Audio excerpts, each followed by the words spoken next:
Fox News alert, the fate of the Justice Department's second in command hanging in the balance. Deputy Attorney General Rod Rosenstein set to meet with President Trump at the White House tomorrow while questions swirl about reports he wanted to secretly record the president. White House senior advisor for strategic communications, Mercedes Schlapp, joins us now. So what is that? What's going to take? Mercedes, thanks for being here, by the way. Welcome back to the program.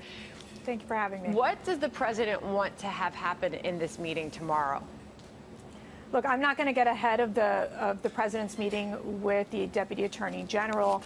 They'll be discussing a wide range of issues. There was speculation that he planned to resign, that he was heading to the White House and expected to be fired. It was a crazy morning with not a lot of knowledge of what was happening behind closed doors. I mean, what is the thinking on the part of the White House here, and what do we need to know? Well, again, the Deputy Attorney General spoke with the president this week.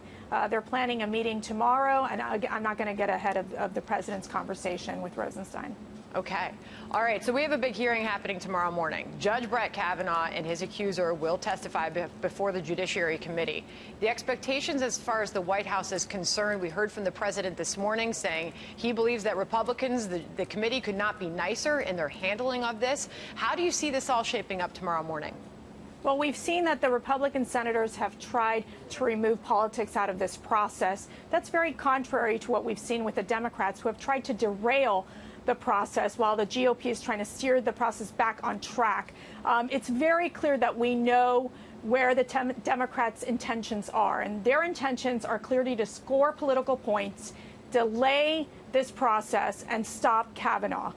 They themselves, and we saw Senator Schumer point this out, is that they presume that Kavanaugh is guilty and has to prove his innocence. I mean, that is just not the American way. And as we know, Judge Kavanaugh has been very transparent in this process. He has gone through 32 hours of a hearing, lengthy written questions that he had to answer, as well as these closed committee meetings, and never once did the Democrats bring up these allegations. They withheld this information, and now at the last minute, they're bringing this up to stop Kavanaugh. It's very clear that the messed up process here lies at the feet of the Democrats. Is the president confident that he can still be confirmed, Kavanaugh?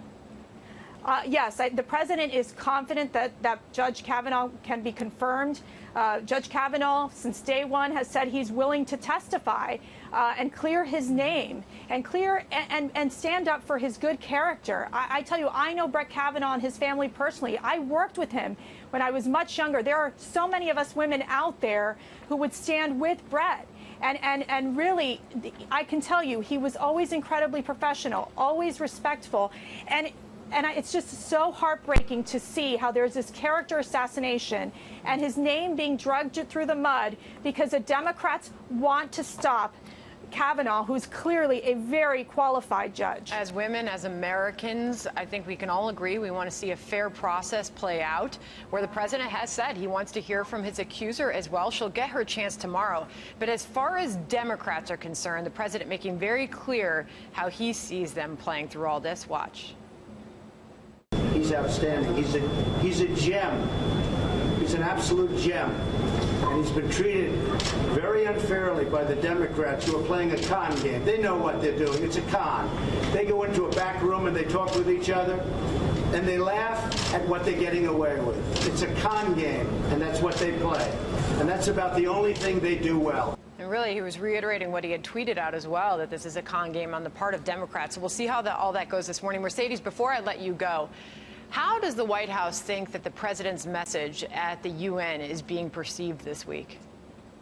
You know, it's very clear that the president is being transparent in his messaging. He's talked about the importance of American sovereignty, the fact that we've had so many success stories when it comes both domestically and in the international realm.